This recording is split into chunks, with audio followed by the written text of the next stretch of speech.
Hello, and welcome to the Oregon Files podcast. First, our disclaimer. We are novice podcasters simply for entertainment and knowledge. If we misquote or offend, it was not on purpose to do so. And today is a special day as we're honored to have a special guest with us today, Josh Frasier. Also note, we are recording from my attic spare bedroom, so you might hear kids, dogs, neighbors. The UPS truck's going to be by because I got something getting delivered today, probably by 8 o'clock. Sometimes they just throw it over the fence now. Oh gosh, I'm getting in trouble with UPS. And here's my co-host, Elliot Bowman. Thank you so much, Mark. And if you hear clinking on the glasses, don't be alarmed. 55th episode today. Hope everyone's having a great start to your August. Our favorite season of fall is right around the corner. If this is your first time listening to us, welcome. Thank you so much for spending some time with us. Been with us this whole time. Mark and I, this is like our third year. So we really, really appreciate all the support over the years. Get a hold of the show. You can always email us at OregonFilesPodcast@yahoo.com. Find us anywhere you get your podcast. Mark puts it on YouTube and our website. You can get sweatshirts, t-shirts, mugs. It's www.theoregonfilespodcast.com. That's my spiel. So super excited to talk to Josh today. Not only is he, I would say he's not my personal barber, but he's from Frasier Barbershop. For folks that don't know, he's located here in Roseburg in Southeast Jackson Street. Again, just happy to steal some time from his busy schedule and talk about everything Josh has got going on, because he's more than just a barber. He's a Renaissance man. From everything that I've taught him over the years, he does a lot. He does a lot of side quests. Side quest. Yeah, that's what I like to say. Josh does side quests. But Josh, officially on the microphone, welcome, sir. Thank you. It's good to be here. Thank you for having me. It's an honor. Of course. So we'll start off with your backstory. Did you grow up around here? Well, I mean, not in Roseburg. I grew up over in Coos County in Coquille. Well, I was originally born in Grants Pass, and then I was like 2 years old, and we moved to Coquille for my dad's job. So that's where I was raised. I stayed there until, let's see here. Graduated in 2007 from Coquille High School, and then I went on a 2-year mission for the Mormon Church out in Hartford, Connecticut. Got back in 2010, and then I got in barbering and took over the barber shop that I got my first haircut in. And then, worked there for about 4 years. And then we moved out to Salt Lake City, Utah, where I taught at a barber school out there, and then worked in some high-end barber shops in the Salt Lake City area. And then I got a wild hair up my butt one day and joined the Army National Guard in 2016. I attended basic training in Fort Leonard Wood, Missouri, and then AIT at Fort Sill, Oklahoma.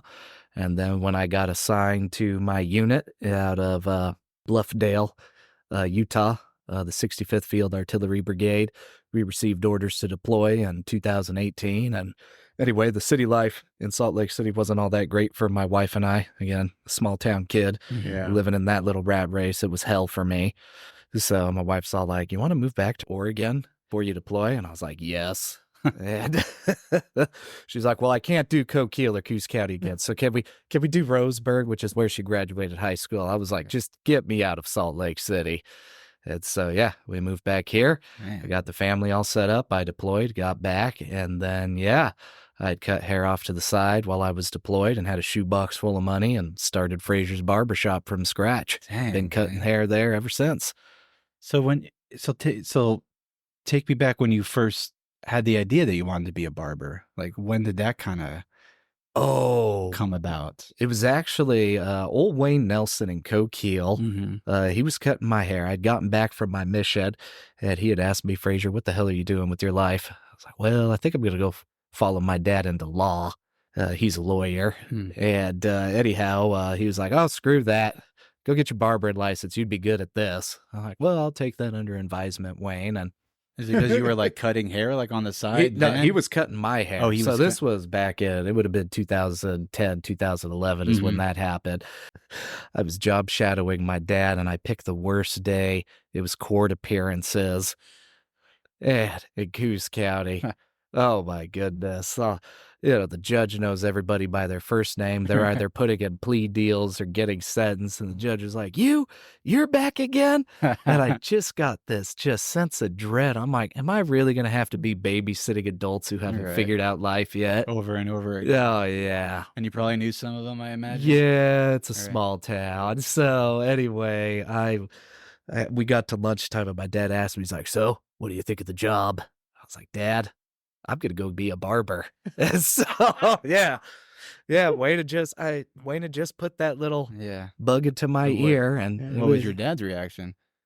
well, my dad's a very interesting man. Yeah. But I know Wayne likes to tease him because my dad still lives in Coquille and gets his hair cut there. And Oh, okay. old Wayne will be like, "So, Paul, how does it feel that your son decided to be a barber and not a lawyer?"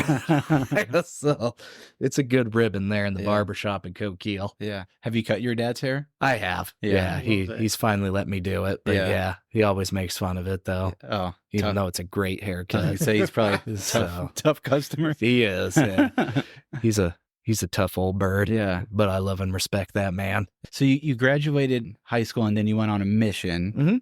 and then So the time frame is graduated in 2007 and then went on the mission in 2008, got Mhm. back in 2010. got And then that was when I had the conversation with Wayne as I was trying to Mm. figure my Got it, life got it. out. Yeah. And that anyway, I went and got my barbering license and I cut hair in Coquille for 4 years and ran the barber shop that I grew up in. And then we moved out to Utah. got it. So yeah, it. So what was like the high end barber life like? I hated it, to Yeah. be honest with you. I mean, coming out of Coquille, it's nothing but rednecks, loggers, Right. mill workers, dairy farmers, fishermen, Right. real down to earth, Yeah, right. salt of the earth men. Yeah. And then going to Salt Lake City where it was pretty boys and people who thought they were far more important than they actually were. Yeah. Oh, it was an interesting twist in Right. clientele. Like, did they walk in like with like a picture on their phone, like this is how I want you to do my hair, kind of thing? Like, yeah, magazine, there like, was flipping a through, like, catalogs and lot be of like- that. There was Yeah. a lot of that. One of the questions that you had posed to me, Mhm. this is a brilliant segue into it. This was the most annoying haircut I ever had in the 13 years I've been cutting hair. I had a guy who came in, showed me 6 pictures Oh my god. of 6 different haircuts. And then this fool says to me something like all of these. Mind you, they're all different. All of them. Yeah. He was like, something like all of these. I was like, dude, pick one. Pick one of 'em. Something in the middle, or Yeah. Well, so he was like, okay, well, probably this one. And he picked one out. And I think it was something like a mid to low bald fade. And so I did it and a little higher. A little higher. I gave him like 3 or 4 different haircuts. And then he's like, you know what? I think I'm going to go with my usual. And I'm like, what would that be? right? What's your Quarter inch on top, high and tight. Bald all the way up. I did like 3 different haircuts on this twit that he had me shave off all that work. So I told him, I was like, listen, I'm charging you for 4 haircuts. I was gonna ask. Yeah. Right. And at this point, I was pretty dang good at what I was doing. So Right. it wasn't like it was bad haircuts Right. or anything like that. It was just the pickiest son of a gun. Right. And he got all miffed. And then the great thing about it was it turned out he was an IRS agent too. So I was really surprised Sweet I didn't revenge. get audited after that. Right. Like, He's in his so- car afterwards, writing your name down. But yeah. And so you had to go to barber school too, right? Yeah. So state of Oregon. I won't get political about this because I've got my own feelings about this one. But anyway, when I went to school back in 2011, if a guy wanted to get his barber license, he had to go to a beauty school right. and take their barbering program. Yeah. But the problem with that is it's taught by beauticians, Yeah. most of whom have never spent a day in the barber shop. Of course. So my first day out on the floor cutting hair, I got a fella who had a very difficult cowlick on the back of his head to work with. I went and grabbed one of the instructors and I was just like, how do I deal with this mess? Did they do that on purpose? Like bringing like almost like subject, like, you know, So like the way difficult hair to cut and be like, we're going to test you this way. They got a list of So- Right. I didn't realize this until I got to teach barber school, but usually it's not very varied in who comes into a barber school. So Yeah. there's supposed to be lower priced haircuts because you want to get as Yeah. many haircuts for the students as you can. Exactly, So yeah. the barber school I taught at, it was $5 a haircut because the whole point, get those students busy so they can learn. Yeah. Anyway, in the school, when I was teaching, what I had learned was, you have big families who can't afford to go to a barbershop because in Salt Lake City, walk-in shops that I walked in, it was like $25 a haircut. And then the higher end barbershops, now you're going $40 or even more. It could go up to even as far as $80. And so a lot of people can't afford that, if you got a lot of kids. It gets pretty expensive taking your 6 boys in there, and Mormons are famous for having a lot of kids. So, you had that subsection of people who can't afford to go anywhere else. And then the other section of people were people who just genuinely loved helping barbers get started. Don't care how messed up the haircuts may be. For whatever reason, there's just a small group of people who just love going into the barber schools and letting new barbers cut their hair, which, good on them. We need them. Bless their souls. Yeah. And then there's this other group. And this other group of people are everybody who have been thrown out of every barber shop everywhere and can't go anywhere else but the school. Who gets thrown out of barbershop? I guess. Yeah, you show me 6 different haircuts and ask me to give you something that looks like all of them, you're going to get thrown out. I mean, I've thrown out my fair share of people out of the shop.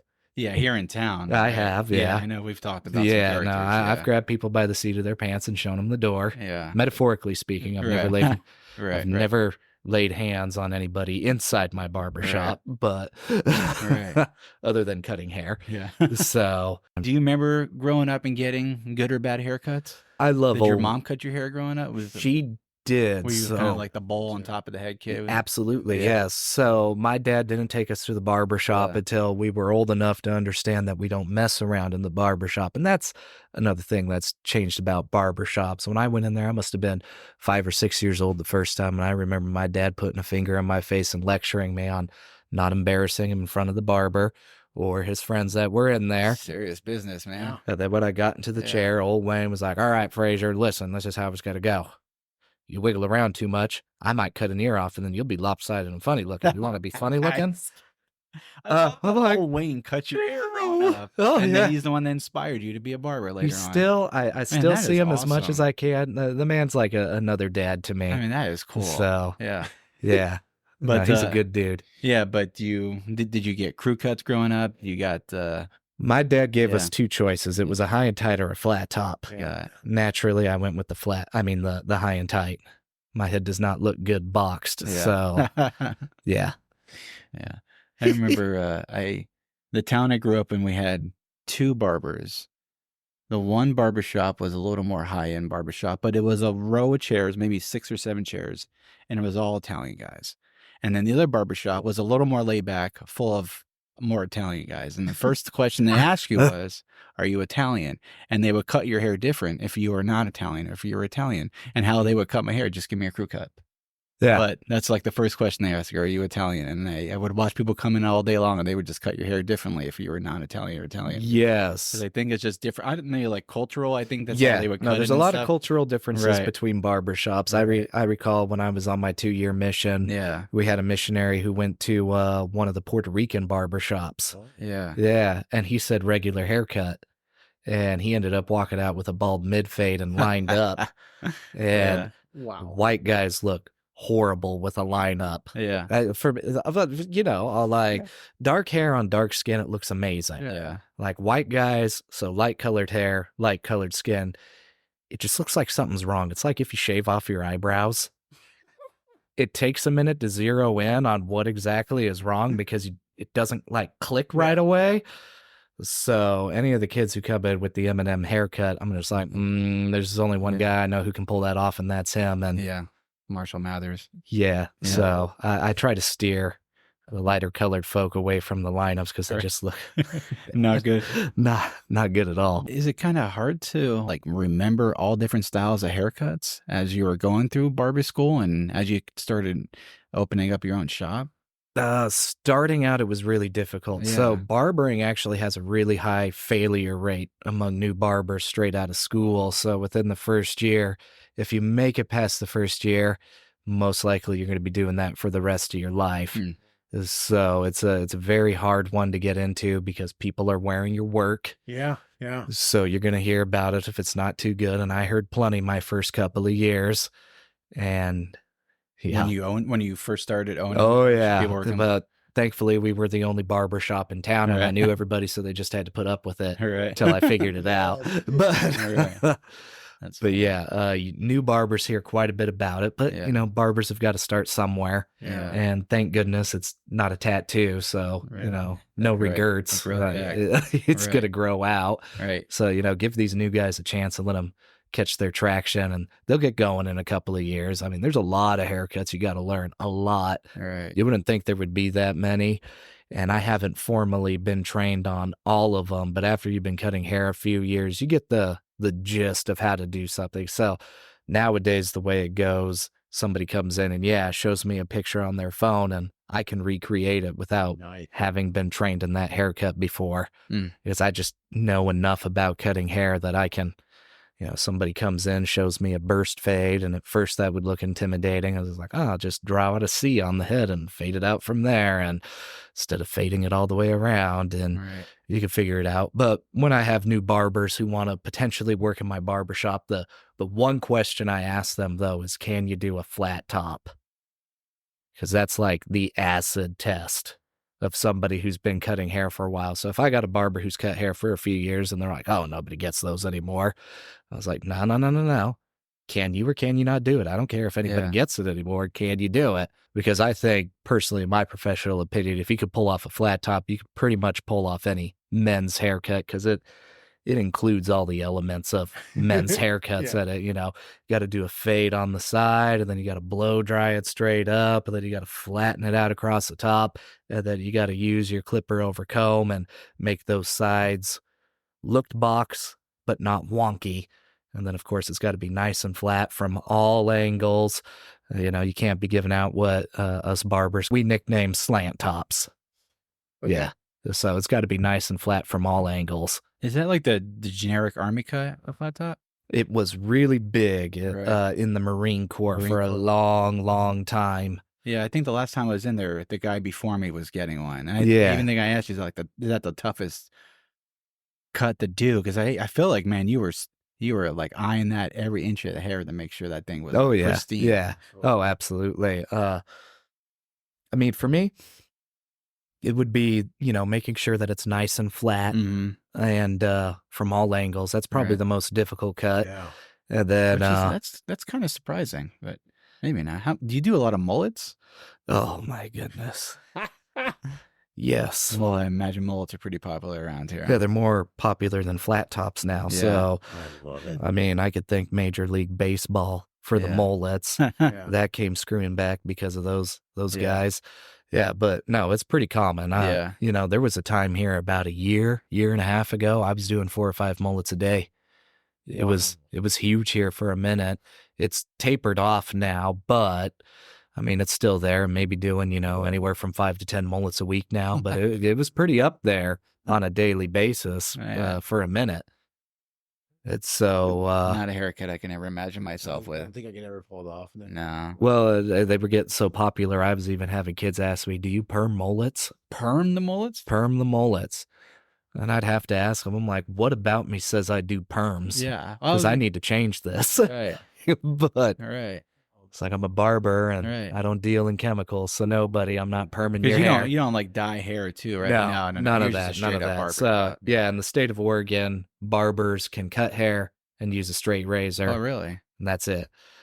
Hairstylists can cut hair and use the chemicals, but not use a straight razor. Got it. Wow. That's So, interesting. Yeah. But you could train to be both if you wanted to? Yeah, when you go to school, you could take both programs. So Got if you it. want to be fully licensed, they have programs where you could take hair, nails, barbering, aesthetics, the whole Got it. kit caboodle if you wanted to open up a full service salon. Got it. That was never my interest. I just wanted to cut hair, Yeah. hang out with the old dogs. You have to take certain like tests to do like the old hot shaves Yes. and make sure you're not So, slicing anyone's throat.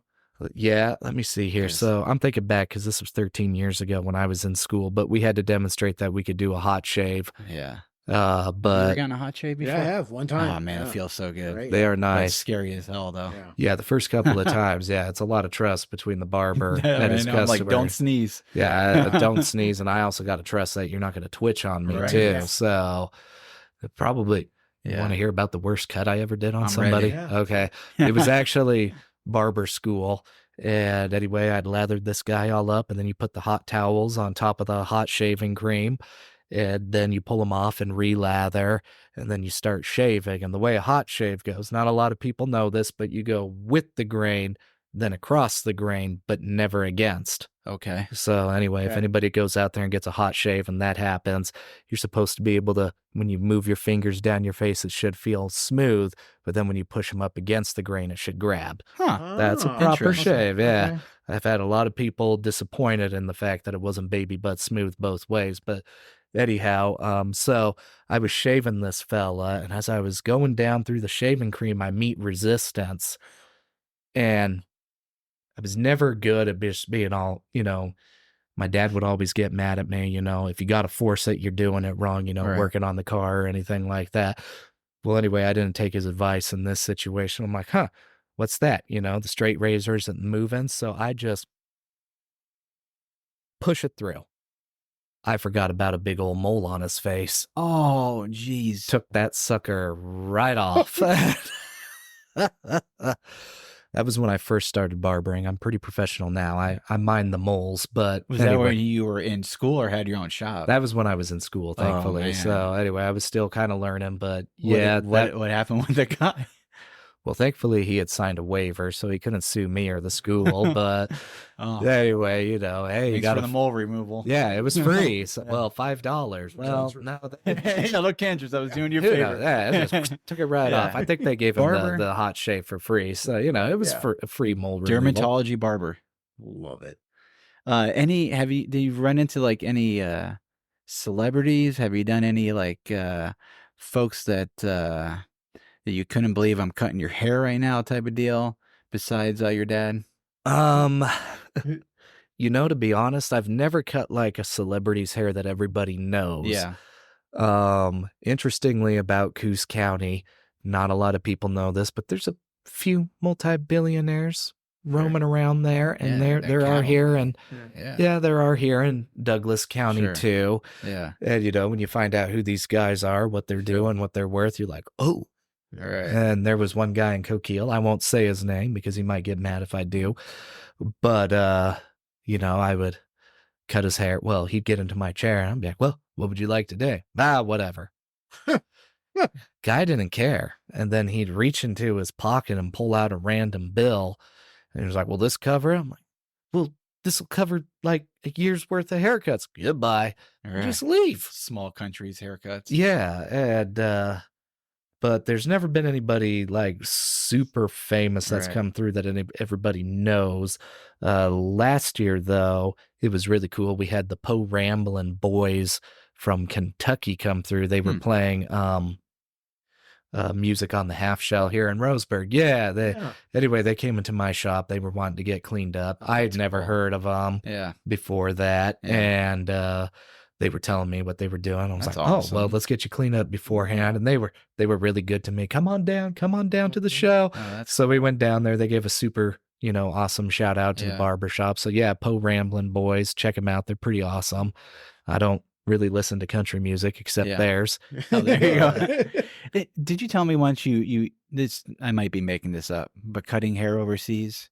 Yeah. Okay, right? In England, right? Because your wife's She's not English, but like her mom's English, right? Well, she's originally from England, so Okay. she is English. Okay. But no, I'd never been to England. That wasn't where I deployed it. to. I went to the Middle East. okay, and that's when you were in the service. You were cutting Yeah, guys. yeah. And that wasn't my job, though. Right. But I did it off to the side. I'd set up a pop-up barbershop everywhere I went. That's cool. Nice. Charged $10 a haircut, Yeah. high and tights, low fades, whole 9 yards. It was a pretty sweet little deal. Yeah. The cool thing, so I was in the Army National Guard, and the cool thing about the National Guard is when we deploy and we get into an area, we have our Army jobs, but when it comes to civilian jobs, you never know what you're going to get with some of those guys. So I was lucky, being a barber.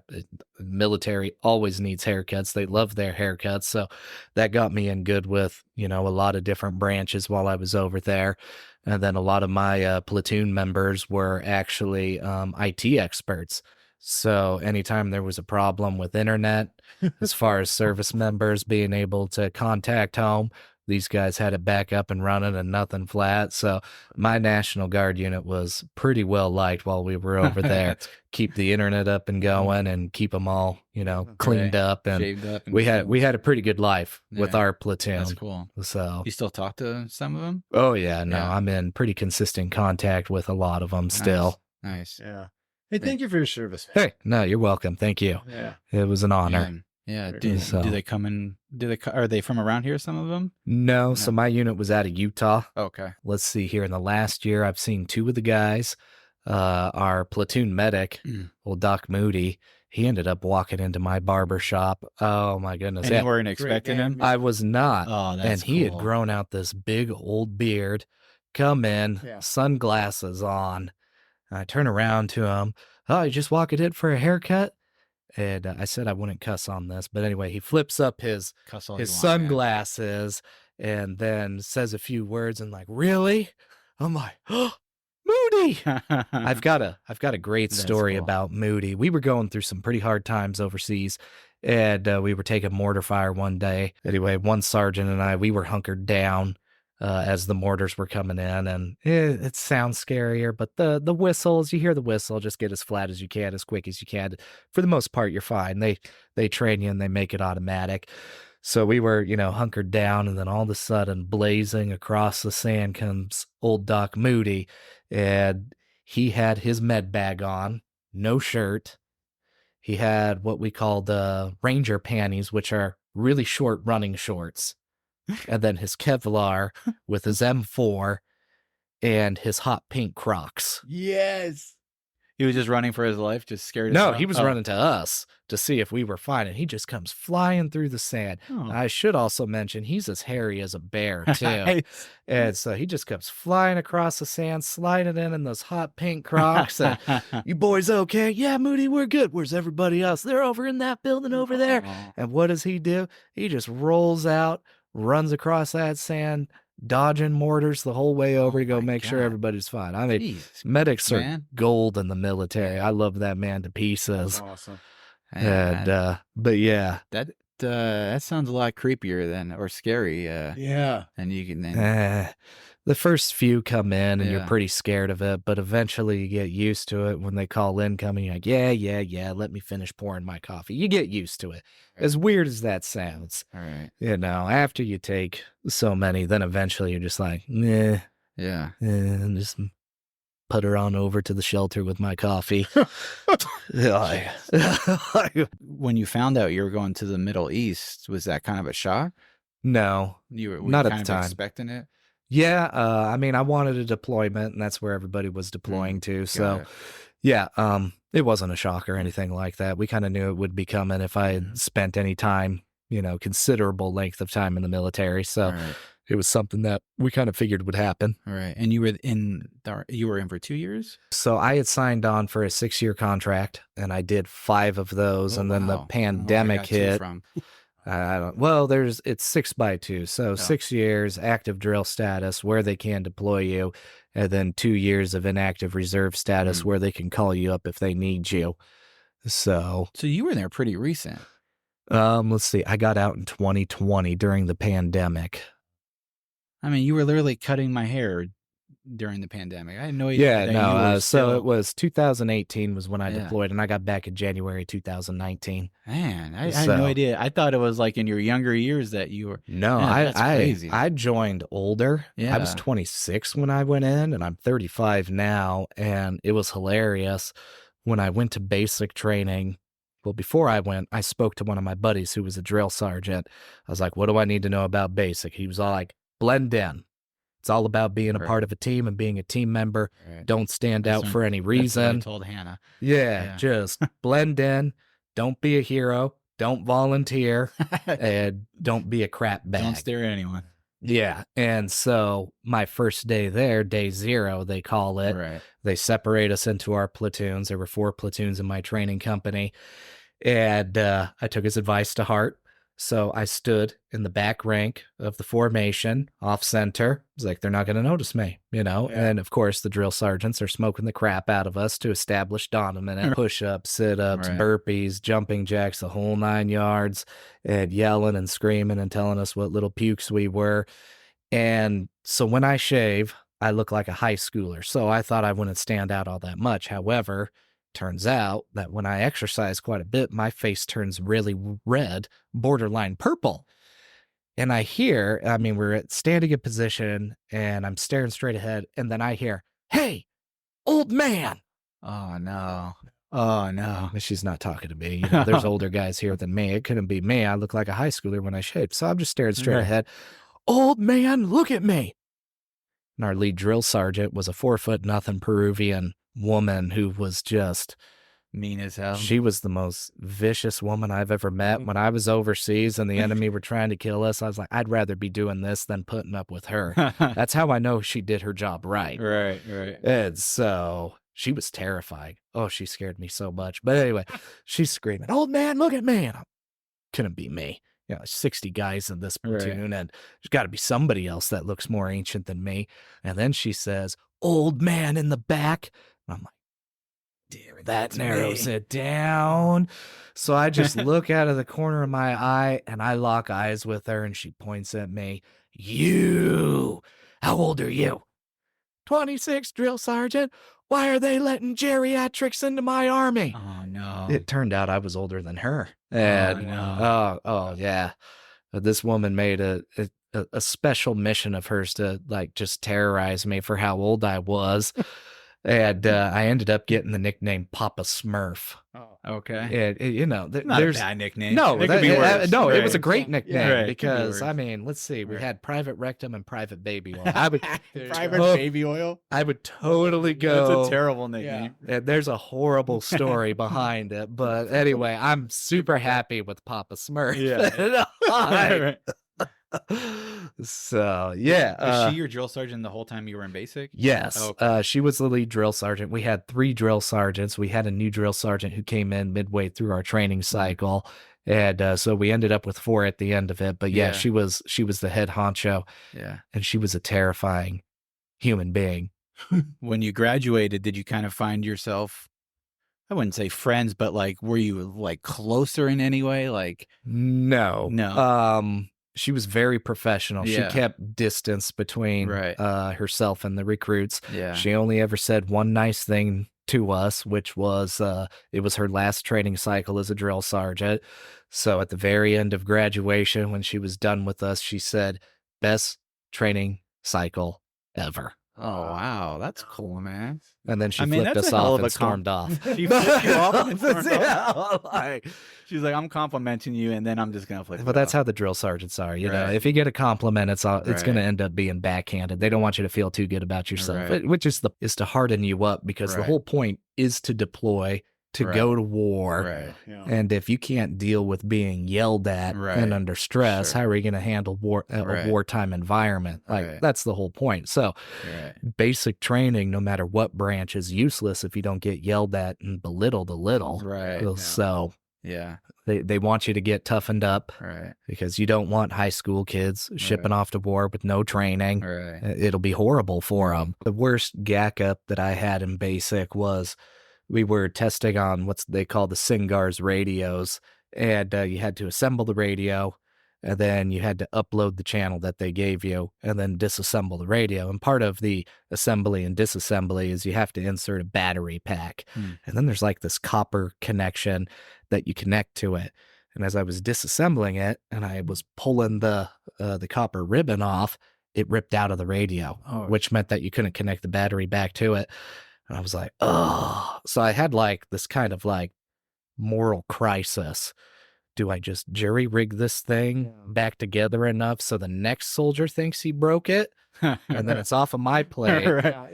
Like, But he will know. but if that soldier goes, "Hey, drill sergeant, this is broke. Right. This was like it when I got it," then she's going to ask, and this was the 4-foot Peruvian who was overseeing it. And I was, anyway, if he'd have told her that this thing was broken, then she'd ask who used it last. And it'd beeline straight back to me. So after some risk assessment, I was like, it's Some life risk assessment. yeah, well, it's probably better if I just, So Yeah. I stood up and drill sergeant Private Frasier requested permission to speak. What is it, Private? I'm like, I broke into the radio, drill sergeant. What did you do? I explained to her what happened. How did you do that? Well, drill sergeant, I must be getting strong from all the push-ups. And what she made me do was walk around to every drill sergeant in the training company. So 4 platoons, at least 3. So 12 different drill sergeants, even first sergeant himself, and go up and confess my sins. Oh my God. For breaking this radio. And the responses range from anywhere from being told that I was an idiot to getting just the absolute crap smoked out of me. And then I had to go around back and tell her, okay, I confessed to all the drill sergeants. And then she made me aware. She's like, do you know how much this thing costs? No. And she threw out a crazy number. I want to say it was like 5 or 10 grand for this radio. Probably wasn't even true. Yeah, probably not. And then she asked me, do you have a family? Yes, drill sergeant, Do you I have a do. family? Well, I'm going to make sure all your paychecks go to paying for this thing. Oh and my God. I hope your family has fun starving. I stayed awake for like You must have 2 been sweating. weeks. I was so stressed out of my mind. Yeah. But I never got a letter from my wife letting me know that the money No had stopped bill. rolling in, All right. that they were struggling. And so I was just like, well, obviously she hadn't done it. That was probably a $25 radio. Right. Yeah, who knows? But all like, that was the one thing, Yeah. all like in front of my wife, she brought up that radio and I was like, oh no, she remembered it. Anyway, it turns out that the radio was about to break anyway. Of course. So they Yeah, knew right, it was a right, junk right, radio. right. So they're like, oh, next private to break this thing, we're going to terrorize them. It just happened to be me. And they probably have like meetings beforehand on how they're just Yeah. going to mess with like new recruits. It must be fun. Like your job is to terrorize Right. and Yell and just get frustration out in your own life. oh Just yeah, yell. like the only bad part about that job that I could perceive is it's a lot of time. A lot of time. I mean, you're Yeah. with the recruits Yeah. all the time. Yeah. Do you take any lessons you learned from being in the Army and apply it to the barbershop? Yeah. I mean, the discipline of being where you're supposed to be when you Mhm. say you're going to be there has been a huge help to my business. Sure. So, it's all about consistency, and I'm self-employed. And, if I'm not there, I don't make money. Right. And the only way to build a good business is to be consistent. I'm sure you guys know with your podcast, Yeah. I'm sure there are people who want to listen. Yeah. And so you've got to keep putting out these episodes. And so people expect that consistency. And if it stops, Yeah. so I would say that's my biggest takeaway from the Well, military. Oh, right. Are you kidding? I don't know if anybody would I- notice. I'm just That's just what I've taken from Yeah, no, the I'm just military. kidding. Yeah, just, Yeah. just the consistency, Sure. the hard Yeah. work, making sure you try to do as good of a job Yeah. every time. Sure. I try to make sure, like, whenever somebody gets into my chair, I always think to myself, how can I give them the best haircut that they've ever gotten, Nice. even though I've cut their hair before? Yeah. So I'm always trying constantly to challenge and improve myself on Sure. that basis. Right. Well, some of the things because I observe a lot while I'm waiting, if you Yeah. get hair. What I really, really love, the new guy you have in your shop. I don't remember the guy's name. He's Jesse. Yeah, the newer guy. When he is cutting somebody's hair, you kind of do like a quality control check Nice. on Yes. his hair. I love that it's like an on-job training, but you're like so nice about it and so like subtle about if he, if something needs to be corrected or if he missed a Right. spot or if he needs to like Right. freshen up on it. Well, he's straight out of school. Right. And so he went to a beauty school just like I Mhm. did. I took a barbering program. So my experience with the beauty schools wasn't that great Right. as far as being able to learn barbering and then hit the ground running on my way out of there. When I taught school in Salt Lake City, like those students had a ton of haircuts to do. Mhm. The guy who owned the school had been cutting hair for over 70 years. Now, that would have been a really cool guy to talk to about whose hair he had cut, Right. because he had cut hair in Hollywood and won several competitions. And then his right-hand man had been cutting hair for over 50 years. So for me, it was amazing to learn from these two guys. Right. But they were able to turn barbers out 6 months at their school. If you wanted to start your own shop, you could, because you knew enough about barbering. So I know it can be done. Mhm. So when I decided to bring him on, it was just like, well, this is a new barber. But I decided to take a chance on him because he had a really good personality. And He's got great energy. he does. like- Yeah. Well, between him and the other barber, Jeremy, Yeah. between the two of them, I mean, the barbershop's just been just a joy, especially in a walk-in setting. Right. And Jeremy's done his fair share to make sure that, Jesse is going to make it. But my first day in the barbershop in Coquille, it was, I met old Wayne a half hour early. And he was like, okay, here's everything that you're going to need. And for whatever reason, I had it in my head that like he was going to stick around and help me out. And then like opening comes along and he was like, well, see ya, Frasier. And just walks out as people are walking in. Were you ready for it or? No. The most haircuts I had done in a day in beauty school was like 8. Yeah. And then like 12 people piled in.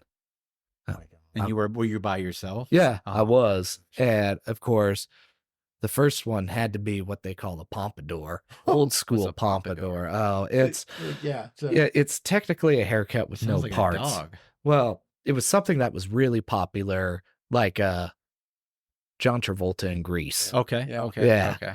And so it was super popular during like the Rat Rod days, Okay. the 60s. Got. And I like You're like, oh crap. I really had to guess my way through that one. And then the next one was, did they like it at the end? Was he like, no, not that I recall.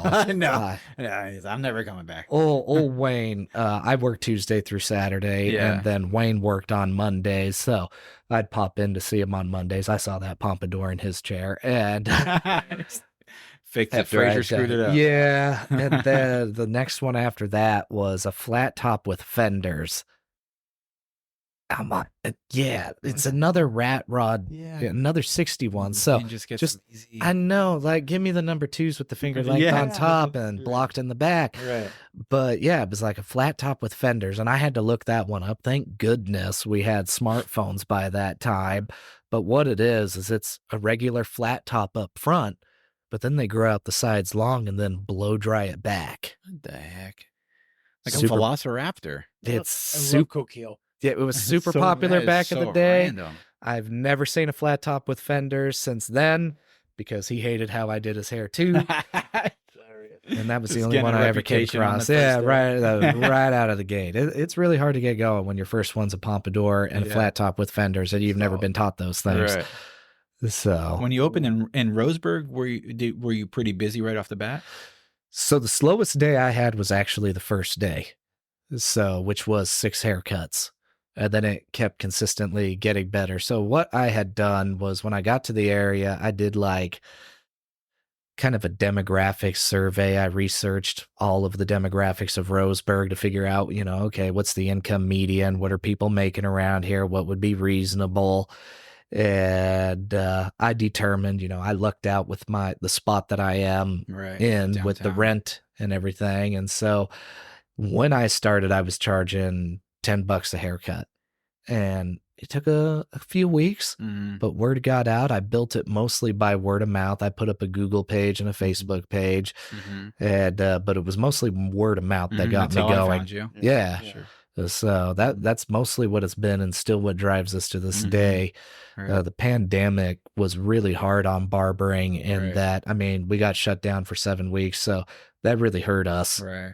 But we were fortunate and blessed enough to be able to make it through that and come out on the other Right. side. And I think right now, I want to say, but I may not be correct on this, but I think in Roseburg, we are one of 2 shops that do walk-ins, which in a town of about 25,000 people is Right. kind of nuts. Right. So the barbering has taken, a major hit, Right. as Mm. far as barbers available. Yeah. How many walk-ins do you think do you keep track of that sort of thing? How many Yeah. walk-ins you would do a day? So when people come in, the lines get so long that, I write everybody's name down on that board to keep my Familiar, line yeah. straight. When it was just me and before I was super busy, if I had anywhere from 4 to 8 people, I could remember who was next. Right. But now that I've got 15 people on average, starting to pile in, it's hard Oh, for me to dude. keep those lines straight. They open at 9. I get there when I go get my haircut, I get there about like 8:30, 8:40. There's already people waiting. That's Yeah. Like I always think I'm gonna get there early enough, and I'll be the first one there. And I swear, Nah. by the time I leave, it's what, I don't know, a little past 9, and there's already an hour and a half wait for getting haircuts. I think the record we've had is 19 people in line. Yeah, it is. I mean, It's busy. doing good, And man. like Fridays and Saturdays, we could see upwards of 60 people come through the shop. yeah, So, I mean, it's busy. right. And Well, it's pretty amazing. Like when I'm waiting in line to get my haircut, people are walking in, and you'll be, you ask them for what their name is, and it's just crazy to me how many new people come to see you get your haircut. Yes. I mean, And- it's pretty awesome. You get a lot of first timers that come in and get their and it's still happening. And that Yeah. has to do with just there's not enough barbers Yeah. around here. And then, I mean, the price point Mm-hmm. is difficult. With who I've got in my clientele, I try to keep my prices as low as I can, which was why I went from the appointments Right. back to the walk-ins. I've Right. always been a walk-in barber.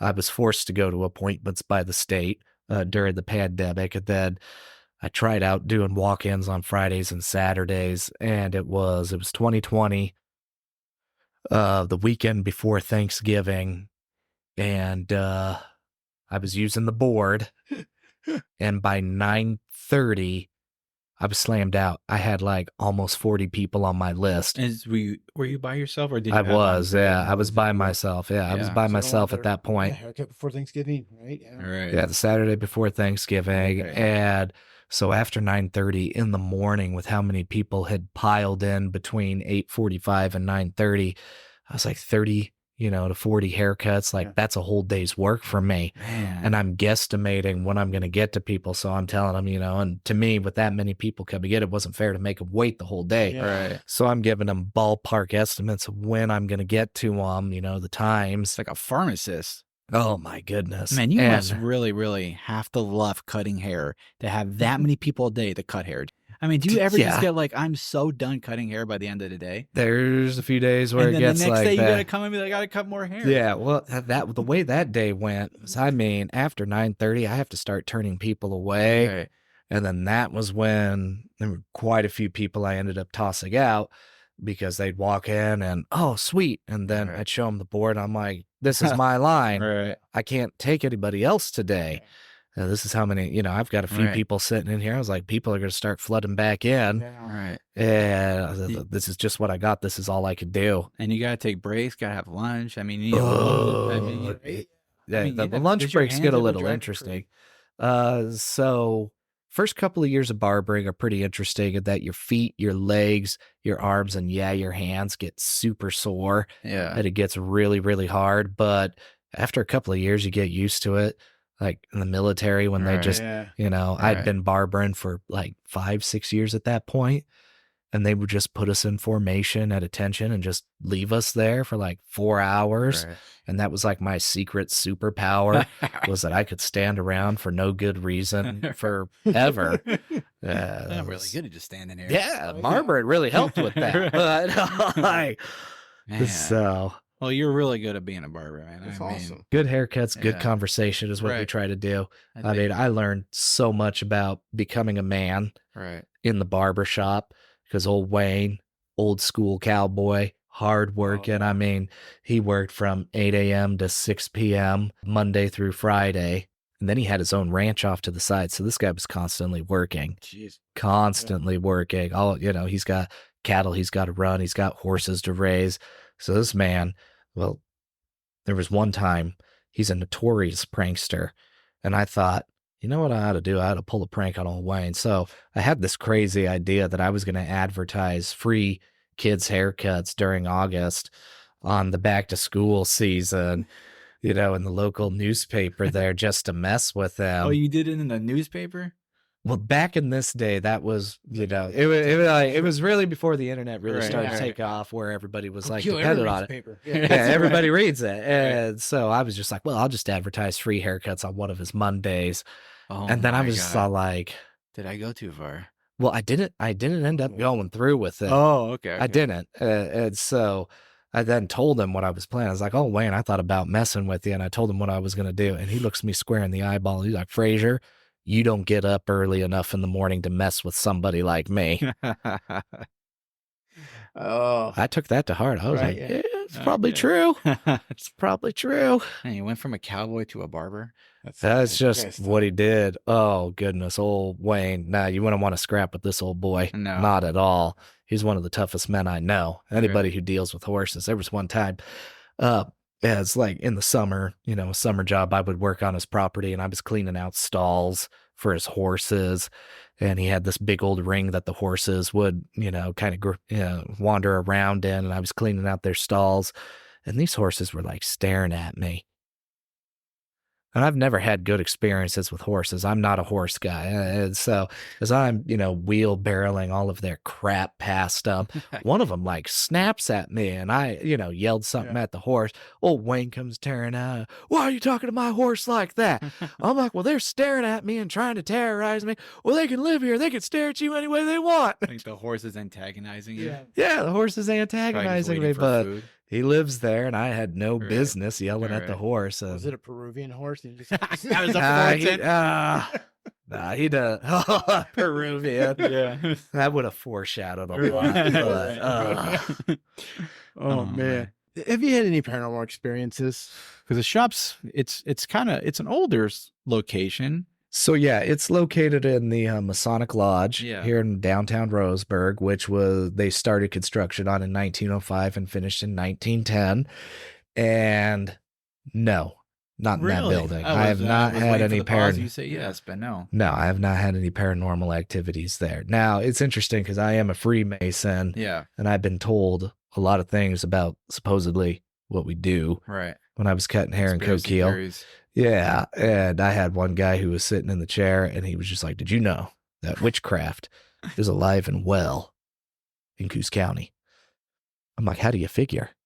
And, I love stories that start. I'm so into, like, I'm like Yeah. leaning in. Did you Go know? on. Did you know? Yeah. And I was just like, "Well, how do you figure that?" And Yeah. he was like, "Well, there is a Masonic Lodge in Oh. every town in Coos County." I'm like, "No, really?"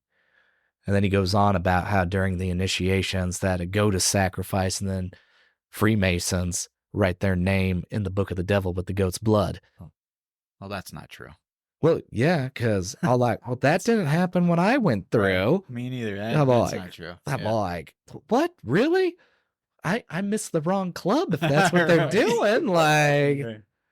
and anyway, I was just like, I don't think that's the case. And he's like, Yeah. why? I'm like, well, I did all my initiations and I didn't No sacrifice nothing. sacrificing. Yeah. Right. Not Except for even- my time.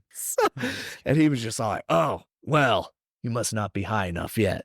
I'm like, why is that what everybody And tells why me? am I Like, cutting your they- hair right now. like they tell me what I'm doing, and then I tell them what I'm not Right. doing, and then And you're they like, you're just just not argue high it. enough yet. I'm like, oh, really? Okay. All This right. guy knows what he's talking about. I don't know. I mean, I've been all up and down the Masonic Lodge here in Roseburg. Like this year, currently, I'm the master of the lodge. Oh, and nice. Very yeah, and yeah, Congrats. no, have not come across any Any weird. stalls that we would Yeah. keep goats in. cool. Yeah. Yeah. Or virgins or anything like that. I haven't come across it at all. So even if I'm not high enough up, I have not seen any evidence Hmm. that that's what's going on. In fact, half the time they can't even decide what we're going to have for dinner on our meetings. And so I'm just like, how are these guys going to take over the world? Because, right. you Bunch make of old guys PB and arguing. J, then they want ham and cheese sandwiches, and you make that. Then anyway, it's Right. like they can't even decide what they want for dinner. So Yeah. don't worry, they're not Yeah, taking no over the one's world. taking At least over. not the Freemasons anyway. Right. So if you weren't a barber, what would Josh Frasier be doing? So I had thinking about following my father into law. Hmm. What kind of law does he do? So he's a prosecutor. Okay. So Get him. when I was living in Coquille, so Paul Frazier is my father. Okay. He's the district attorney, and it's a small community. Mm-hmm. And people would come in to the barber shop there, and Frazier. You related to that SOB, Paul Frazier? Oh my No. gosh. And across the street from us is a bakery called Frazier's Bakery. And I'm just like, no. Skip Frazier, the guy who's been bringing you your donuts. I'm out of that Yeah. batch. Oh, okay, you're okay. Yeah. But I mean, at the end of the day, too, it's kind of a double-edged sword because, yeah, my father does some very, dangerous work as far as the prosecution goes. But also, if you know my father, there might be a problem because he doesn't necessarily deal with petty stuff all the time. Right.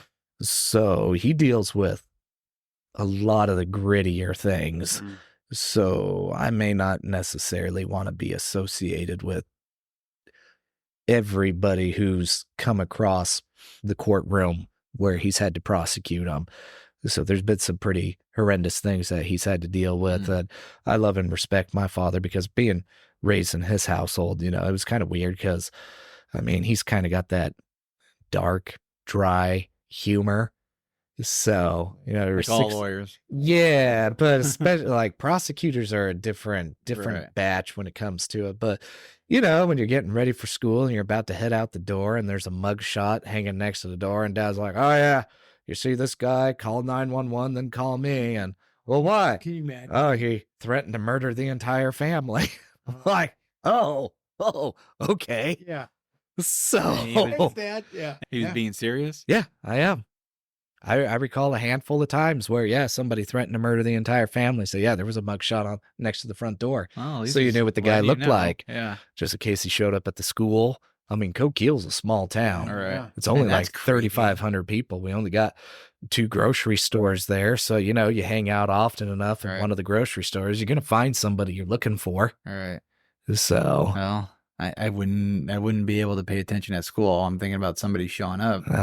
well, just the way my dad handled it, it was like, water off a duck's feather. The way Right. I guess I'm just call 911 and he actually, Yeah, just you go to his, tell your teacher. you go to his office and everything, and he's got all his favorite death threats framed, hanging on his wall. That's awesome. Does he still? He's still a lawyer?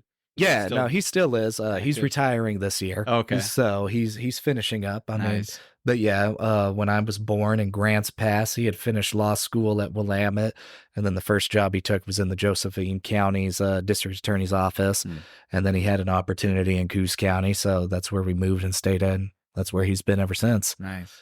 Growing up, I didn't really appreciate what my father did because, he kind of kept us separated other than the mug shots. Yeah. That was Yeah. pretty serious stuff. So, Yeah. he'd make us aware, but it wasn't like dad came home and sat down at the dinner table and told you what he did for work.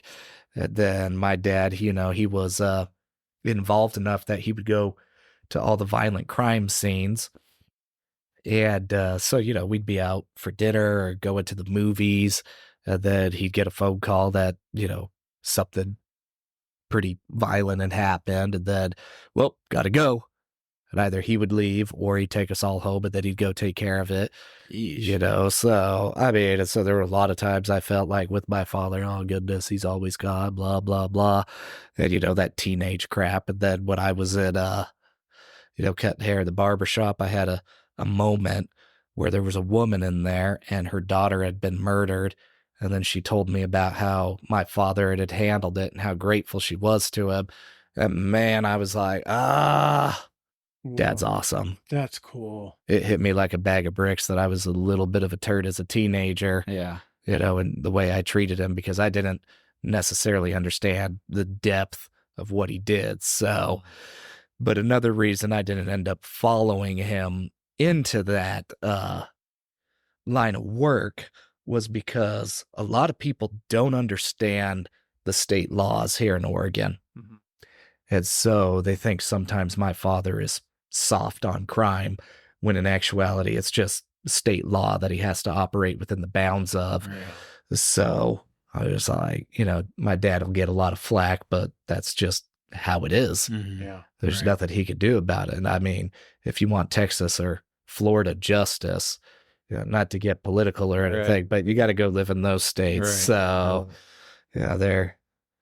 yeah. So something we've talked about in the shop is your love for stand-up comedy. Oh, And yeah. Your pursuant of stand-up comedy. When I was getting into it, it's been a couple of years now, and I've dabbled in stand-up comedy. And like the first year was really trying to figure out what would hit with a crowd. Uh-huh. And I've learned that kid stories from the barbershop hit really well. Kid stories. Kid stories. Okay. Yeah. So like we're in August now.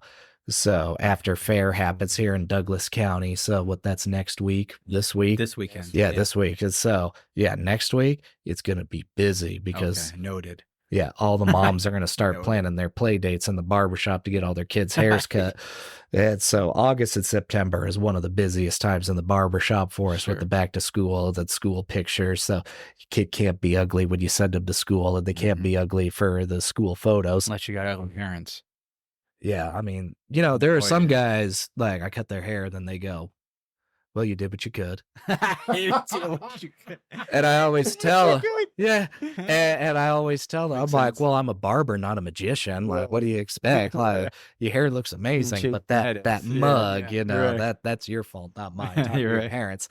But we got back to school coming up, and my stand-up bits have to revolve around some of the more comical stories of trying to cut a kid's hair. Sure. When I go and I do it, like my first joke revolves around like this little kid who he was like 2 years old and he didn't want a haircut. And his parents were arguing with each other about what kind of a haircut he was going to get. Yeah. Like mom, like the kid's 2 years old, never had a haircut, got long curly locks, and she loves them. Big deal. Yeah. But dad is like super mad that everybody keeps telling him what a beautiful daughter he's got. So he will high and tie. So here I got this kid yelling and screaming. His parents come with the side of domestic disturbance as they're arguing with each other. And finally, they decide what this kid's going to get. And I start cutting his hair. And one of the things I'll never understand about a lot of parents is why they think a lollipop is going to solve the situation. Like, that's a good question. Well, yeah, because you put the lollipop in their mouth and you pull it out, and of course it's sticky. Right. And the laws of gravity dictate the hair is going to fall. Right. And then, the law of Murphy dictates it's going to fall onto that stupid lollipop. And so anyway, mom crams the lollipop into this pissed off toddler's mouth, pulls it out. Hair falls on it. She crams it back into his mouth. He just gets even madder and then hulks out, tears his cape off, and then turns around and just kicks me right in the nuggets and drops me. The worst part about it was the mom laughed as I'm like laying down on the ground holding my nuts, just laughing. She thinks it's funny. And so I'm like, all right, okay, cool. So I stand up, pull the stand up. Yeah, I pull the clipper off of the guard off of my clipper, and I just straight up shave that kid's head. Yeah. There you go. There's your little angel for you. Yeah. $15, please. Oh, man. Well, buzz cuts are 10. There you go. Merciful in a way, but But anyway, I just shaved her little angel's head. And then, the next kid afterwards is just like this, 6 or 7 year old that he is horrified by what he just witnessed. And I get him into the chair, and I'm just like, what would you like? Kids watching from this. Oh, yeah. Right? Oh, his eyeballs are the size of saucers. And his mother has to convince him to get into the chair. Don't worry, he's not going to shave your head. You're going to be fine. And he gets into the chair. I'm like, what kind of a haircut would you like? And the poor kid just freezes up and then just kind of like looks up at me. Now, kids freezing up in the chair, pretty common, which is why my go-to line is, how about I shave your head? And he just starts bawling. Like, oh, please, no, not that. I'm like, well, buddy, I'm just kidding. You want a nice haircut? We'll give you a nice haircut. Yeah. He's like, thank you. I didn't want cancer. I'm like, wow. I'm like, oh my goodness. It's just like that one gets so much darker the more you think about it. Plus, what did he think I did to the last kid? Oh my God. I felt horrible, and that's a real story. I didn't address that one up at all. Just this poor kid just comes off associated the haircut with leukemia and cancer. It's just I felt horrible. I just made a joke and all like, right. The kid's the conspiracy theory. He knew they sacrificed goats in that barber shop. I'm like, oh my god. Way over to the barber shop he's thinking about. That was one of the worst moments of my life. I didn't realize that at all. Anyway, you should I know the backstory because the mom told me about what happened, but I just felt horrible. I was just off the cuff. Well, how about I just shave your head? And that just bam, he makes this association with somebody that had happened that was close to him. Blah blah. Oh, now it's funny, but back then, no, it was horrible. Oh, you can't console him. You got No, I gotta give him like the teacher hug. Like, no, that's I all mean, right, bud. eventually you might get it, buddy, but Yeah. not because of my haircut. Yeah, so he just, I don't know. I felt horrible. And then there was this other kid. So when I was cutting hair in Coquille, we got these coffee tables in there, and they're still there to this day. And the legs are made out of cowboy boots and cowboy pants. Oh, wow. Oh man. And I had this one kid in my chair, and he had what we called a limp noodle neck. So when you put the clippers to the side of his head, Yeah. it just fall over the opposite direction. And so you got to put your hand on top of their head, with a vice-like grip to keep their head up. Otherwise, it just falls all over the place. So I was getting, I've got a lot of patience, but I'm not going to lie, I was getting a little tested on this one. And then he asked me, looking at these table legs, well, where'd you get the legs for them tables? So I'm like, whatever a man tries to get out of here without paying for his haircut, I chop his legs off and I make tables out of them as warnings to the next thieves. That, his dad laughed, I laughed, everybody else in line laughed. But my one big mess up was I didn't tell this kid it was a joke. Kidding? Yeah, I didn't tell him I was kidding. Right. So fast forward a couple of weeks later, he's in Walmart with his mother, and he sees a guy in a wheelchair that's got no legs. Just starts freaking out. Now, mind you, remember, this kid was in with his dad and didn't tell his mom anything about. Paraplegics. Oh, he's pointing at this guy. He was like, "Mom, that guy stole from the barber." Just pointing at this poor guy. And she's like, "Honey, what are you talking about? He stole from the barber, and the barber chopped his legs off." And it was all like, and then he goes, "Oh, Mom, what if I forget my wallet one day and he chops my legs off? I can't go back there." You scarred that kid for life. Yeah, I did. Well, And at least he'll never be a thief. yeah, well, his mom came back and she tore me up over that because this poor kid has got an unhealthy fear of barbers and an unreasonable suspicion of double leg amputees. Make sure he never watches Forrest Gump. Oh man, I messed this poor kid up just with a joke. The same with the one before him. We're joking. So yeah, that's where a lot of my stand-up comes from. Is Perfect. more comical moments, cutting hair. Observational comedy. Yeah, it's real. All those stories are real, and they're my gack-ups. And still quite amateur at this point. I've got one joke where I do go a little bit towards the crowd work because it's a regional joke, and it has to do with Coos County. And so, when I'm here in Douglas County, what I'll do is I'll say, "Is anybody here from Coos County?" And then I'll get a bunch of whoops. There was one time I had a kid who attended, Southwestern Oregon Community College there in Coos Bay, and I got a whoop there and everything. And then I was just like, well, then all about the Bachelor's Inn, which is the local strip club there. Anyway, I was just like, us locals know that the Bachelor's Inn is only meant for the 3 T's: truckers, transplants, and tourists. It's not meant for us locals, period. Noted. Yes. And so I tell all these kids jokes, and then I lead into this one about how leaning it. Okay. Yeah, because one of my customers comes in and I ask him, "Hey, how you doing?" He's like, "Not good. I had one of the worst nights of my life last night." I'm like, "Well, dude, what are you talking about?" And we were raised together. He's a Coos County local. He's like, "Man, I went to the Bachelor's Inn last night." I was like, "Son, we don't do that. What happened?" And he goes in, he tells me, "Well, I go in there," and he acts like he owns the place, pulls out a chair, starts laying out all of his dollar bills, and looks up, and it's his aunt on the pole. Oh, boy. Oh, no. That's why us locals don't go in there. There's only 60,000 people in Coos County. You don't go into places like that. I was like, either you shake it off or you pay up. It's just all like, well, I had questions afterwards. I was just all like, well, did you make eye contact or thigh contact first? Did you get the family discount? Right. Yeah, well, you got to with how horrible that is, And so, yeah. Just leave.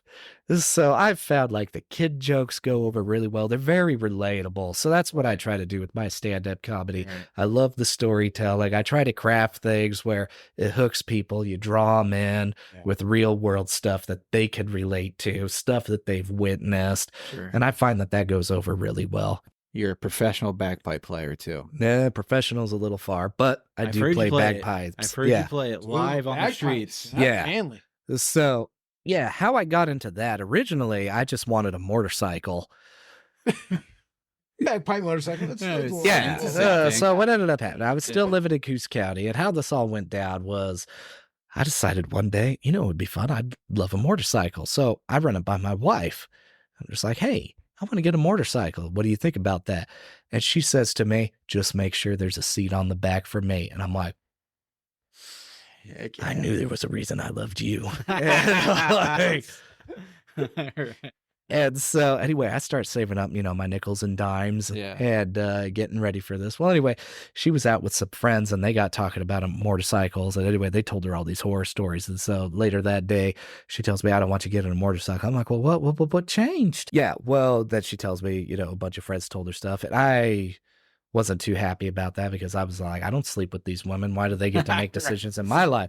So anyway, we worked out a deal where it was just like, okay, I won't get the motorcycle because you are genuinely worried about something happening to me, but I've been saving up some money, so I get to use this for a hobby of my choice. And of course, the caveat being, don't do anything dangerous. So anyway, I spent that night on YouTube trying to find the most annoying thing that I could do. And I came across a bagpipe. That's how you came up with the bagpipe? Yeah, I came across Googling the most annoying thing you well, could do? YouTube and Googling, yeah. And I came across on YouTube this guy, a bagpiper named the Bad Piper, playing the Bad Piper, playing Thunderstruck by AC/DC on the bagpipes. And he's got flames shooting out, all leather, the heavy metal shoes and everything. I'm like, that is it. My heritage is Scottish. This is what I'm going to do. This makes sense. So I tell my wife, I'm going to start playing bagpipes. And it was interesting how it happened because how it went down, she was just like, huh, okay. So she started researching it and she comes back to me. She's like, so I did find a bagpipe instructor in Eugene. And mind you, we were living in Coquille at this time. So like 2.5 hours away. Yeah. She's like, and he charges $60 an hour. So do you really think this is a responsible use of the money? I mean, and this was like 2015 when I started getting into it. And anyway, I was like, no, you're right. I was like, let me ask around the barbershop. She was all like, you are not going to find a bagpiper in Coos County. So I ask around and everything, and I find a bagpiper in North Bend by the name of Tom Shine. Okay. Yeah. And he's willing to teach me as long as I'm willing to teach in the future. So that was the price of it. He didn't charge me money. Yeah. Well, no, not even that. He's a traditional piper, and that's just what traditional pipers do, in that you pass on the skill with the expectation that it gets passed on to another generation of pipers. Wax on, wax off. Exactly. So anyway, my wife was so mad that I found a bagpipe instructor that wasn't charging. She was trying to I'll get the motorcycle then. I mean, yeah. Well, and then it got even funnier because when you start out on the bagpipes, you don't start out on the actual instrument. You start out on what's called the practice chanter, which is just so when you look at somebody playing bagpipes, you have the bag, you have the 3 big pipes that go over their shoulder, they have their blowpipe, and then if you look at the bagpiper, they've got both their hands down on another pipe that they're moving their fingers around on, and that pipe is called the chanter. So when you learn on a practice chanter. So they take that, put a mouthpiece on it, there's a reed that goes down inside of it, so it's like learning on a recorder with a reed in it. And, so you could get started learning bagpipe music for like $60 off of Amazon with everything that you need to get going. And then after you've learned enough songs, then it's time to learn how to work the actual instrument. So you got to learn how to, what they call striking in the bag, getting the right airflow to fire up all the pipes and reeds right, because you've got 4 pipes that have got 4 reeds, requires the right amount of air pressure to get them going. And anyway, starting out, a new set of pipes that you could play in public is like $700 to $1,500. And so I was all like, are we really going to spend that much money on an instrument? And not just on bagpipes. Yeah. Well, anyway, I was like, well, just let me ask around Coos County and see what I come up with. The instructor was a fluke. Like, you're not going to find a set of bagpipes. And well, anyway, I asked around, and within a week, I came home with a set of pipes. One of my customers was in, and I asked him, I was like, you happen to know anybody who's got bagpipes? He's like, yeah, I got a set you could just have. I'm like, really? Where'd you get them? Perfect. And he was like, well, I was down in New Orleans for Mardi Gras. And he's like, and I got super trashed and woke up in an alleyway the next morning. And I just happen to have a set of bagpipes, and I don't know where they came from. Checks out. I mean, what else happens Yeah. at Mardi Gras? Waking up with Well, anyway, they were a cheap set of pipes. Yeah. You know, I wouldn't dare play those ones in public. Eventually moved here to Roseburg. I had fallen out of playing bagpipes, and I didn't have my own set of pipes. My wife was kind enough when I was deployed. She had a custom-made pair of kitchen pipes, just these tiny little pipes that you are meant to be played indoors. So, Yeah. I mean, it was a little annoying at the beginning, but she's super supportive. She got pretty supportive right away. And then when I got back here and opened up the barbershop in 2019, 2020, a man by the name of John Pearson kicked my door into the barbershop one day and, "Are you Josh Frasier?" Who's asking? Yeah.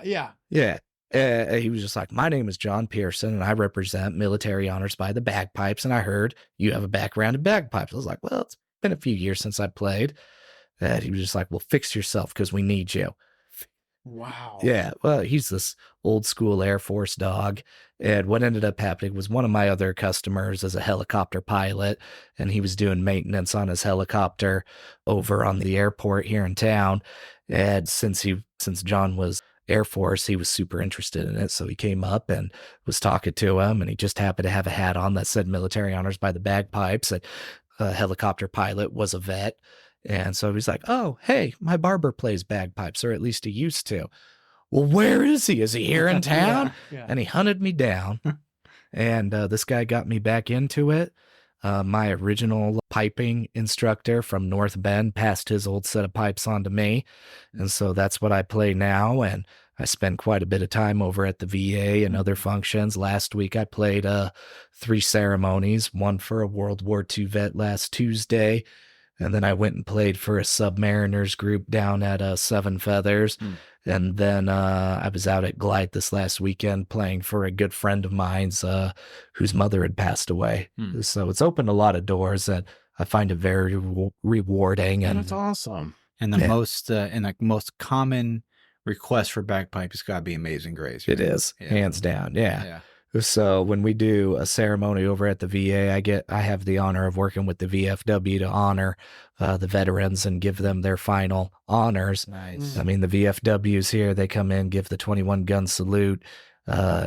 I mean, it's very, very professional. It's an honor to work with these guys. And so when they bring in the remains to the pavilion out there, I play a song called Hector the Hero to accompany the remains. And then during the moment of silence, I'll play Amazing Grace. But yeah. Probably not a dry eye in sight. Well, so I do this thing. The bagpipes are supposed to make you cry. Right. So usually I'll play it through 2 or 3 times. I'll start looking around. And if I see guys or anybody who's not crying, on the last verse when I play it through, I'll turn around and walk away and fade off into the distance. And it's symbolic of saying There you goodbye. go. That'll polish you off. But That will polish you. yeah, well, the I'll whole tell the point. Chihuahua joke and then Yeah. We'll solve that. We'll get this. Right. But yeah, the whole point is to help people start processing their Sure. grief about what has transpired. So even the toughest guys, I do that walk away. Yeah. Break him down. That's the whole point of the pipes. I mean, Right. another name for them is the war pipes. And Sure. I mean, traditionally they're what you send men off to war with, and it's what you do to lay them to rest with. Wow. So most notable, probably the most notorious bagpiper was a guy by the name of Billy Millen. I thought it was going to be Randy Piper from Nah. WWE. No. That's Oh, why. wait till you hear this story. Like Billy Millen, he earned the nickname Mad Piper. Mad Piper. Yeah, he was there on D-Day on Sword Beach. So what ended up happening was it was actually the chief of Clan Frasier led the storm onto the beach on Awesome. Sword Beach. I told his boys were wearing kilts and told Billy Millen, grab your pipes.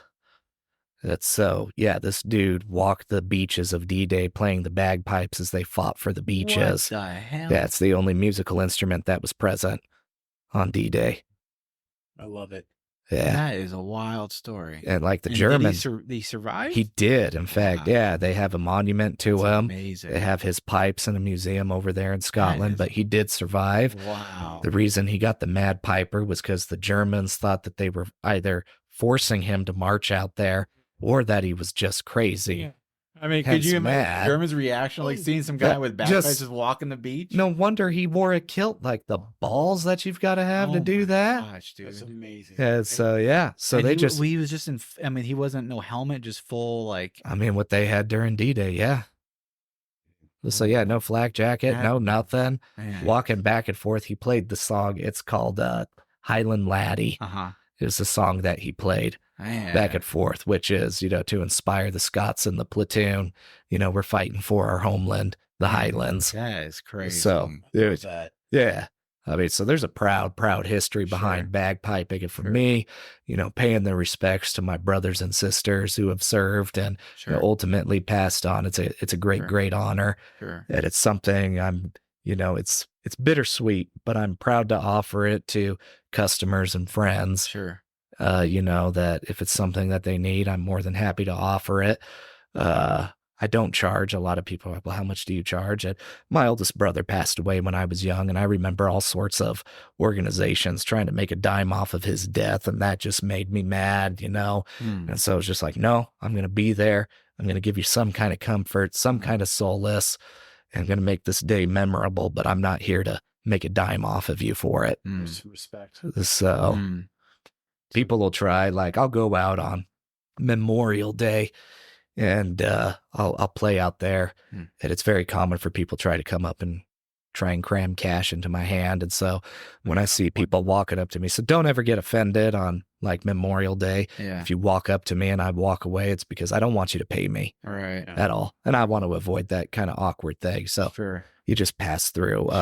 There was one funeral that I had played where it was just heartbreaking. It was for a 5-year-old little girl, and the grandfather had come up to me and he ran by me. He was like, I heard about this one old tradition about bagpipers. He's like, is it true that the lone piper at a funeral is the one who guides the spirit up to heaven? I was just like, oh, it's true.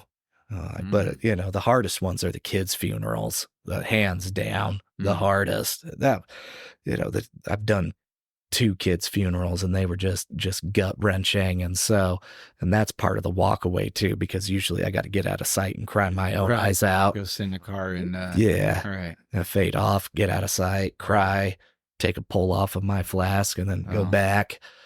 But speaking of getting out of sight and out of mind and taking a pull off a flask somewhere, what would be the advice you would give your younger self? Goodness, maybe I would have told them, don't move to Utah. But maybe. But everything that's happened in my life, like I got to say, there hasn't been anything that's happened that I wish didn't. Happened for a reason. It did, serving the mission for the Mormon church, even though I don't attend anymore, learned a lot of great things from that. It enabled me to become a better husband, better father. And then, the military, even I was able to learn a lot of discipline from that. Being self-employed with the barber rig, I love cutting hair. For the most part, I love talking to people. Very few people I've had to throw out of the shop because I just couldn't stand them for one reason or another. But we've, it's been good. And I'm so very, very happy with my wife, Becky. She's been nothing but good to me. She supported me through a deployment. And even though there were plenty of times I'm sure I have, given her enough grief, she's always been there. And we've got 3 beautiful children. Like my life, I wouldn't have it any other way. And, my younger self, I just, there were some hard times we came across. We got married young, had those kids young. If I had to talk to my younger self, just be like, there's going to be some times where it's going to seem like there's no light at the end of the tunnel, but there is. You're going to get there. Just keep fighting, be strong. Eventually you'll have done a podcast. This is the first one I've ever done. This is cool. Yeah, we've heard that. So awesome. I asked this question to everyone. If you can invite 3 people to a dinner party, they can be dead or alive, who would the 3 people you would love to talk to at a dinner party? Okay, hands down, number 1 would be Vlad the Impaler. I knew you. We've talked about this guy. That guy is just a fascination. I was thinking how Josh is going to answer this, but Vlad the Impaler, number 1 for sure. Like I find that guy fascinating as far as well, I mean, you go back to Romania. Yeah, it's the original Dracula. Well, the original Yeah, Dracula, yeah. you go back to Romania and he's regarded as, a national hero Yeah. with how he defended, what was it, Wallachia. And so, yeah, or modern day Romania. So definitely that's a brain I would love to pick. Right. And, like, Yeah. and Other way then, around too. yeah. And then, another one, a second one. I mean, I would love to pick General Patton's brain. Oh yeah. Yeah. Super, Like super I smart. was blessed enough to know one World War II vet who fought through Europe, Wow. D-Day, Battle of the Bulge. He was there through it all. He was one of my good friends. And that's another thing that breaks my heart is I have no World War II vets left in my clientele. Those guys are getting rare. So when I found out we were doing final honors for a World War II vet, I was like, I'll be there. Yeah. But all like General Patton. Right. There's another one. Right. And then a third. Yeah, I'm going to feel so stupid when I get home because it's going to hit me like a bag of bricks about who the third one was going to be. Then let's see here. You'll be surprised how stumped you'll be when Mark asks you about favorite sandwich. That usually stumps people. Oh, I could say Italian sandwich right off the bat. Wow. Okay. Yeah. Italian. Yeah. Yeah. No, I love the pepperoni That's my salami, favorite sandwich. pepperoncinis, the whole 9 yards. Good. Yeah, that was Yeah. easy. Yeah. But a third person Yeah. for dinner? Oh my goodness. Right. I got to think through this one. I guess another one would be Simon the Fox Frasier. He was sir. Yeah, he was one of the clan chiefs of Clan Frasier. So all like my ancestry is in Scotland. At mid 1700s, they had this thing called the Battle of Culloden. And for all those people out there who watch Outlander and love that show, that battle is featured in the first season of that show. And I remember the Celtic Society with my last name being Frasier, Oh, cool. being all up my butt about whether or not I had watched it. I was just like, no, well, you got to see Jamie Fraser. Fine. So I started watching it. But anyway, I had studied up on Simon the Fox Frasier, and he's another guy I would love to talk to, not necessarily a man who I'd like to, I don't know, not necessarily emulate because he was a shifty old character, which is why they called him the Fox. Right. But the Battle of Culloden was the last major uprising. It was the culmination of a lot of other things, but it was the last uprising of the Highlanders against the British Crown. And it ended up on this field of Culloden. And my ancestor who came over, William Fraser, he must have been like 6, 7, maybe 8 years old when this battle went down. And the Scots ended up losing it. And that was when the British and the British went up into the Highlands and did what they called the clearances and forced the Scots out of the Highlands into the cities, into servitude, or onto a boat out to the colonies, which we figured is what happened to him because he was born and christened in Inverness, but then he died in New York. So we don't know exactly how or when he got here. We're still trying to figure that out. With Simon the Fox, he tried to play both sides. And one of the things that's not really well understood about Scottish chieftains is it's okay to be a turncoat as long as it benefits the clan. Yeah. So he played the British crown and then the Catholic king who had been deposed from the throne. And so so there was a fight between a Protestant king and a Catholic king, all this religious crap. And anyway, so he decided he was going to help out both sides because he figured no matter who wins, I'm going to look good. Well, anyway, the Scots ended up losing. His role in helping the deposed king was found out. And if I'm recalling my history correctly, he was the last man who ended up being executed in the Tower of London by beheading. Interesting. Yeah. And they asked him if he had any last words, and he just laughed at them. And he was still laughing when they chopped his head off, which is where the phrase laughing your head off comes from. What? Yeah. So it would be fun to just to pick his brain about figure it out. Just like, why did you act like this or that? What was your reasoning for this or that? You know, he's not as famous as General Patton or Vlad the Impaler, but I've got personal ties to him through the clan, and it's just like, why did you play it like this? Like, because his actions, determine a lot. Like our clan got scattered because of the decisions he had made. If he'd have been loyal to the British Crown, would it have been different for us? Or, if he had totally just come out and revolt, how different would it have been for us then? So, and then probably one of the cooler things about him is they auctioned off not too long ago a bottle of Firefox whiskey, which is a whiskey that he had personally commissioned to be made. And yeah, it was what he would give the boys before they went to battle and everything. Get them all juiced up. This, I don't know.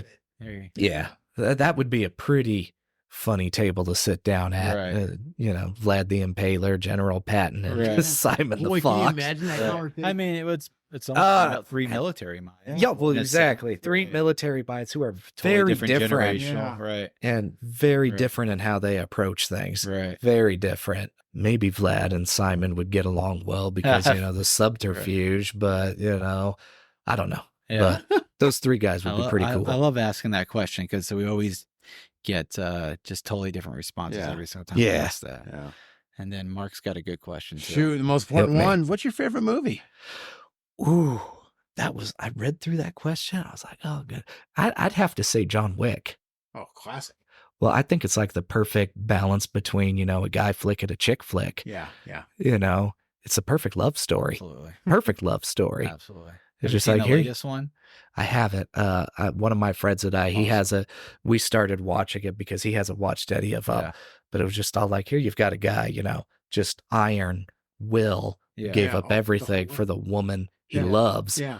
And then, like a lot of people, they look at the movie and like, oh, it's just a dog. And it was just like, no, like No, that his meant- wife Right. gave this to him, be it all like, I know he'll slip back into this life. Like this Right. was the last symbol of her love Right. towards her husband, being able to keep him out of it since she's gone. Like there's a lot of symbolism in Oh, that yeah. dog. So yeah. Absolutely. Good Oh, choice. Oh man. Classic. Baba Oh, Yaga. I cry every time I watch it, especially it's just blood's flying across the screen. In fact, my dog Whiskey, if you look at the back of his tag, and it says, it's got my phone number, my name, and then it says, "Will go Wick if not returned." I love Never noticed I that. love Yeah, it. so That's awesome. That was a good conversation. Phenomenal, man. Absolutely phenomenal. Thank you so much for doing it. I maybe Oh, knew about a absolutely. third of that, and I've been coming into your shop for 3 or 4 years. yeah, Yeah. I appreciate all the haircuts. well, I appreciate And all you the guys having me on in conversations. this opportunity. Yes, man. So, okay, so it's walk-ins only? Yes, walk-ins only. You're downtown, Jackson Street. Jackson Street. Next door to Yes. Mariachi Local. Yes, I'm Very not going to good give food. out your phone number. No, don't do that. Just walk your- Probably seen me after about 30 Yes, phone no, calls. I My sit there and jaws listen to start the to phone get ringing over and tight. over again. Yes, walking only. Yes. Amazing. Well, Anyway, we'll lean thank into you. that with some dad jokes. Yes. Yes. Oh, boy. I almost forgot Oh, these. boy. What does a barber call his dog? Speaking of dogs, Oh no. a shampooch. Why did the barber win the race? Because he took a shortcut. Why was That's these? the These joke? don't That's get the any better. punchline? I thought it would be trimmed like- through the internet. There's literally a hair and I tortoise. cut joke, back all and then it the all goes the the other way. jokes. I'm so upset. Keep going. I tried to find the most razor sharp ones. Why was the barber late to open his shop this morning or any morning? He overslept. Overswept. What's the best way to keep barbers in shape? You give them a trim every now and then. No. Steven Spielberg walks into a barber shop. I'll have the director's cut. Josh, I'll see you in a few weeks, maybe 5 to 6 weeks. But I thank you so much, man, for doing this on a short notice. I know Yeah. how busy you are, man, and Nah. I love our talks. And Absolute joy. I appreciate you come and spend time with us. And Mark, you That's got a all- new barber now, my friend. I know. I'm excited. Absolutely. And if you want to get a hold of our show, Oregon Files Podcast at yahoo.com. Check us anywhere we get podcasts. Mark puts it on YouTube and our website, OregonFilesPodcast.com. Thank you. Thanks. Cheers. Cheers.